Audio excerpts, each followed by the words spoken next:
नमस्कार प्यारे साथियों, स्वागत है आपका अपने चैनल नॉलेज की स्टोन पर। कल हमने अपनी क्लास को स्टार्ट किया था जहां पर हमने क्वेश्चन नंबर 10 तक पढ़ाई की थी। आज हम क्वेश्चन नंबर 11 तक करने वाले हैं। सबसे पहले मुझे ये बता दीजिए कि आप लोगों की पढ़ाई कैसी चल रही है। आई विश बहुत शानदार चल रही होगी, और जिसकी पढ़ाई अच्छी चल रही है वो तो बहुत वेल एंड गुड है ही, और जिसकी पढ़ाई अच्छी नहीं चल रही है तो बच्चा अभी आप लोगों के पास टाइम है। आप लोग अपनी पढ़ाई में देरी ना करते हुए अपनी पढ़ाई को फिर से स्टार्ट कर दीजिए। तो चलिए स्टार्ट कर लेते हैं अपनी आज की क्लास, लेके माँ सरस्वती का नाम। आज हम क्वेश्चन नंबर 11 से करने वाले हैं। कल हमने क्वेश्चन नंबर 10 तक अपना कवर किया था। तो चलिए देख लेते हैं क्या है question number 11। The magnificent dash temple was constructed by the Chinese. अच्छा, ये वाला जो टॉपिक है मैंने लास्ट क्लास में भी आपको बताया था। एक आपका मॉडिफायर होता है, एक आपका मेन नाउन होता है। जो बच्चा मॉडिफायर होता है वो कभी प्लूरल नहीं हो सकता, और जब आपका मेन नाउन होता है वो आपका सिंगुलर भी हो सकता है और वो आपका प्लूरल भी हो सकता है। सेम कॉन्सेप्ट आपका यहाँ पर भी अप्लाई होने वाला है। एक बार चलिए चेक कर लेते हैं कैसे होगा ये। The magnificent dash temple was constructed by the Chinese 8 centuries old. अभी मैंने बताया है मॉडिफायर बिल्कुल भी आपका प्लूरल नहीं होगा। सेंचुरीज मॉडिफायर है, ये आपका प्लूरल है, तो ये तो आपका वैसे ही ऑप्शन एलिमिनेट हो जाएगा। 8 centuries, तो आपका करेक्ट ऑप्शन हो जाएगा option number D, 8 century old, क्योंकि आपका ये मॉडिफायर है जो कि आपका सिंगुलर है। Now let's move to question number 12. Kumar dash boy swam across the sea for safety. Same आपका कॉन्सेप्ट यहाँ पर भी अप्लाई होने वाला है। सेम चीज, modifier no plural, main noun may be a plural, can be a singular. तो 17 years तो हो ही नहीं सकता क्योंकि प्लूरल है। अब मुझे बताइए आप ऑप्शन नंबर ए को चूज करेंगे या आप ऑप्शन नंबर बी को चूज करेंगे, क्योंकि अगर आप ध्यान से चेक करेंगे इसमें तो आप पाएंगे यहाँ पर भी आपका आ 17 ईयर ओल्ड है और यहाँ पे आपका द 17 ईयर ओल्ड है। तो मुझे बताइए आप यहाँ ए का ऑप्शन चूज करने वाले हैं या आप द का ऑप्शन चूज करेंगे। अब बहुत सारे बच्चों के मन में डाउट आ रहा होगा कि मैम इनमें डिफरेंस क्या होता है। देखिए बच्चा, मेन डिफरेंस तो आप कविता मैम की क्लास में जान लेंगे जब वो मैम टॉपिक कराएंगे आपको आर्टिकल, तो मेन तो आप डिफरेंस वहां पर जान लेंगे। बट इस क्वेश्चन को करने के लिए मैं छोटा सा आपको डिफरेंस बता दे रही हूँ। अगर आप किसी पर्टिकुलर पर्सन के बारे में बात करते हैं, अगर आप किसी पर्टिकुलर पर्सन के बारे में बात करते हैं तो आप वहां पर द का यूज कर लेते हैं, और अगर आप किसी नॉर्मल इंसान के बारे में बात कर रहे हैं तो आप वहां पर अपना ए और एन का यूज कर लेते हैं। ए आपका कॉन्सोनेंट के साथ लग जाता है और एन आपका वोवेल के साथ। तो यही कॉन्सेप्ट आपका यहाँ पर यूज होना है। कुमार डैश बॉय, यहाँ पर किसी एक मेन बच्चे की बात नहीं हो रही, यहाँ पे किसी एक मेन लड़के के लिए बात नहीं हो रही है, यहाँ पर एक रैंडम के लिए बात हो रही है। तो हम ऑप्शन नंबर बी के साथ जाना ज्यादा प्रीफर करेंगे। Question number 13, the furniture dash to be delivered today. अब मुझे इसमें कॉन्सेप्ट बताइए, मैंने लास्ट क्लास में भी आपको बताया था कुछ ऐसे अनकाउंटेबल नाउन्स होते हैं जो हमेशा सिंगुलर वर्ब लेते हैं। आई रिपीट, कुछ ऐसे अनकाउंटेबल नाउन्स होते हैं जो हमेशा सिंगुलर वर्ब लेते हैं।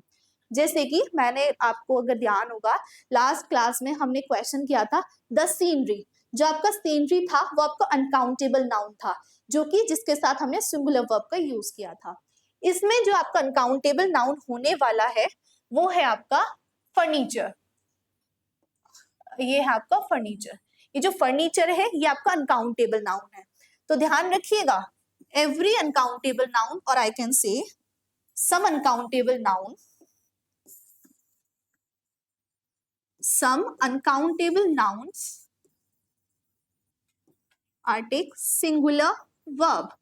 अब उसमें कौन कौन सा था, कल की क्लास में क्वेश्चन किया सीनरी, आज की क्लास में क्वेश्चन कर रहे हैं furniture.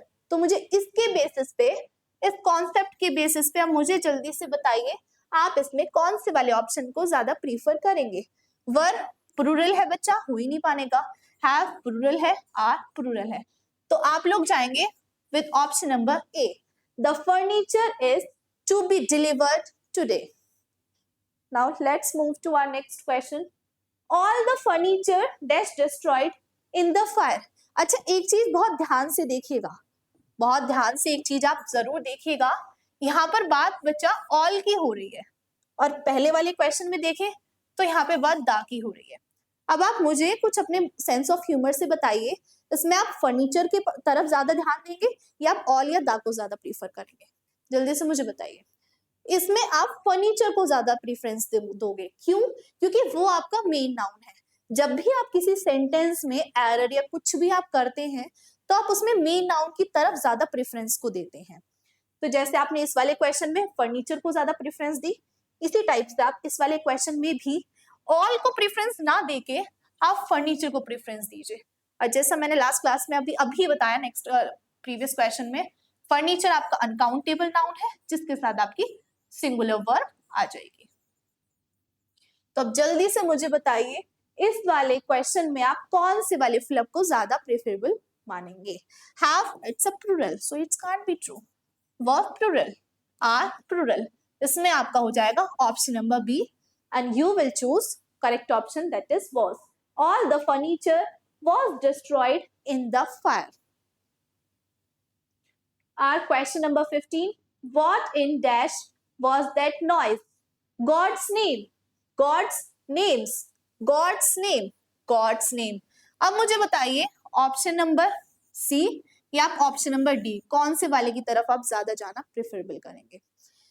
Same concept, same thing. Last class में जिसने लास्ट क्लास देखी होगी वो इजीली इन सब क्वेश्चंस का ऐसे ऐसे आंसर दे पा रहा होगा, लेकिन जिसने क्लास नहीं देखी उसके लिए मैं फिर से बता रही हूँ। Use of apostrophe last class में हमने डिस्कस किया है। अगर आपकी ये वाली अपस्ट्रॉफी आती है और आपकी ये वाली अपस्ट्रॉफी आती है, hissing sound will go with this one and without hissing sound will go with this one. तो इसमें बताइए गॉड्स नेम, गॉड्स, इसमें आपको कोई हिजिंग साउंड नहीं सुनाई दे रही है, तो आप कौन से वाले ऑप्शन की तरफ जाएंगे? आप जाएंगे ऑप्शन नंबर डी, जो कि आपका सही होने वाला है। Now move to question number 16, the plastic bag contains all the dash. अच्छा मुझे बताइए प्लास्टिक बैग में क्या रखा हो सकता है? सामान। आपके प्लास्टिक बैग में सामान हो सकता है। सामान की को हम हिंदी में इंग्लिश में बोलते हैं, अगर आप देखें तो सामान, जिसको बोलते हैं हम गुड्स। इस वाले गुड का मीनिंग होता है अच्छा और इस वाले गुड्स का मीनिंग होता है सामान। अब देखिए सिर्फ एक एस का डिफरेंस है लेकिन मीनिंग कितना आसानी से चेंज होता जाता है। गुड्स मतलब सामान, गुड्स मतलब सामान, गुड मतलब अच्छा। तो इसमें आप कौन से वाले ऑप्शन चूज करेंगे? The plastic bag contains all the stolen goods, option number C. 17 question, there is heavy rush at the fair so make sure you hold dash. There is a heavy rush. Fair का meaning होता है मेला। मेले में बहुत ज्यादा rush है, तो जरा ध्यान दीजिएगा कि आप अपनी मम्मी का, अपनी माँ का आप हाथ पकड़ के चलें। अब मुझे अपने सेंस ऑफ माइंड से बताइए, आप अपनी मम्मी के दोनों हाथ पकड़ के चलेंगे या आप उनका एक हाथ पकड़ेंगे? ऑब्वियसली सभी बोलेंगे एक हाथ पकड़ेंगे, ये तो नॉर्मल है। हैंड्स तो इसमें हो ही नहीं सकता क्योंकि आप एक हाथ को पकड़ेंगे, हैंड्स इसमें हो ही नहीं सकता। और मुझे बताइए ऐसा कोई कॉन्सेप्ट पढ़ा है क्या अभी तक? ऐसा कोई आपने कॉन्सेप्ट ना ही तो मेरी क्लास में पढ़ा होगा और ना ही आपने अपनी प्यारी कविता मैम की क्लास में पढ़ा होगा। तो ये कॉन्सेप्ट है आपका ये वाला, there is heavy rush at the fair so make sure you hold your mother's hand. ध्यान दीजिएगा कि बहुत ज्यादा रश है फेयर में, तो आप ध्यान दें कि आप अपनी मम्मी का हाथ पकड़ के चलें।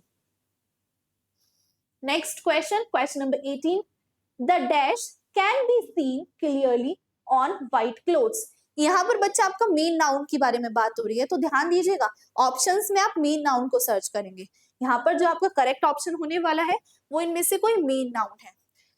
डर्ट आपकी मेन नाउन है ही नहीं, डर्ट्स आपकी मेन नाउन नहीं है, डर्टी आपकी मेन नाउन नहीं है, आपकी मेन नाउन है डर्ट। तो आपका करेक्ट ऑप्शन हो जाएगा option number C, the dirt can be seen clearly on white clothes. Let's move to our next question. Elizabeth Ederson was the first dash who fought for the right of other women to become doctors. अब मुझे बताइए ये जो बात हो रही है ये सिंगुलर की बात हो रही है प्लूरल की? यहाँ पर एक पर्सन की बात हो रही है, दो पर्सन की बात हो रही है? यहाँ पर आपकी एक पर्सन की बात हो रही है जो कि एलिजाबेथ है। तो आप एक पर्सन के लिए क्या चूज करने वाले हैं? आप सिंगुलर को चूज करेंगे। तो सबसे पहले ऑप्शंस को एलिमिनेट कर दीजिए जिसमें आपका प्लूरल आ रहा हो। व्यूमेन्स प्लूरल है, व्यूमेन्स प्लूरल है। अब किसके बारे में बात हो रही है? क्वीन एलिजाबेथ के बारे में बात हो रही है। तो Elizabeth Anderson was the first women doctor, वो एक व्यूमेन डॉक्टर है who fought for the right of other womens to become doctors. This was our last question. तो आई होप आप लोगों को ये सारे क्वेश्चन समझ में आ गए होंगे। अब मैं कुछ कैटेगरीज को डिवाइड कर रही हूँ, अब मुझे बताइएगा आप कौन सी कैटेगरी में बिलोंग करते हैं। तो अगर कोई बच्चा इन क्वेश्चंस में कविता मैम की क्लास को पढ़ने के बाद 16 to 18 क्वेश्चंस को सॉल्व करता है तो बच्चा आप सुपर्ब कैटेगरी में जा रहे हैं। तो समझ लीजिएगा कि आपकी पढ़ाई बहुत अच्छी पे जबरदस्त चल रही है। और अगर कोई बच्चा 15 से अबव सॉल्व करता है तो आपकी पढ़ाई एवरेज है, एवरेज गुड, आपकी पढ़ाई अच्छी चल रही है। और अगर आप 10 से 15 के बीच में हैं, ओके ओके ओकेश। और अगर आप ब्लू 15 हैं, अगर आप ब्लू 10 हैं तो आपको मेहनत करने की जरूरत है। फिर आप क्या करिए, अगर कोई भी क्वेश्चंस, मैंने 2 पार्ट में वीडियो अपलोड करी है, पहली पार्ट में मैंने कल की थी, आज की पार्ट में ये वीडियो, अब हो गए हमारे टोटल 20 क्वेश्चंस। तो मुझे बताइए, इनमें कमेंट में मुझे बताइएगा आप कौन सी कैटेगरी से बिलोंग करते हैं। अगर आप इस कैटेगरी से बिलोंग करते हैं तो मेक श्योर आप दोबारा कविता मैम की सारी क्लासेस को चेक करेंगे, उनकी प्लेलिस्ट को जाके समझेंगे अच्छे से, और देन इन क्वेश्चंस को दोबारा करेंगे और कमेंट में आके रीएडिट करेंगे अपने कमेंट को, और वहां पे लिखेंगे ma'am previously I was score 10 questions but now मेरे सही हुए हैं 16 या 18। तो आपको सुपर्ब कैटेगरी में आना है, ब्लू कैटेगरी से, ध्यान दीजिएगा। तो चलिए मिलते हैं अपनी नेक्स्ट क्लास में। नेक्स्ट क्लास का अपना टॉपिक होने वाला है sentence improvement for all competitive exams. Noun की ही प्रिपरेशन करेंगे हम नेक्स्ट क्लास में भी, बट उसका टॉपिक हम करेंगे सेंटेंस के इंप्रूवमेंट्स को हम उसमें जानेंगे। तो चलिए मिलते हैं कल, तब तक के लिए पढ़ते रहिए, सीखते रहिए नॉलेज की स्टोन से। बाय बाय, जय हिंद, जय भारत।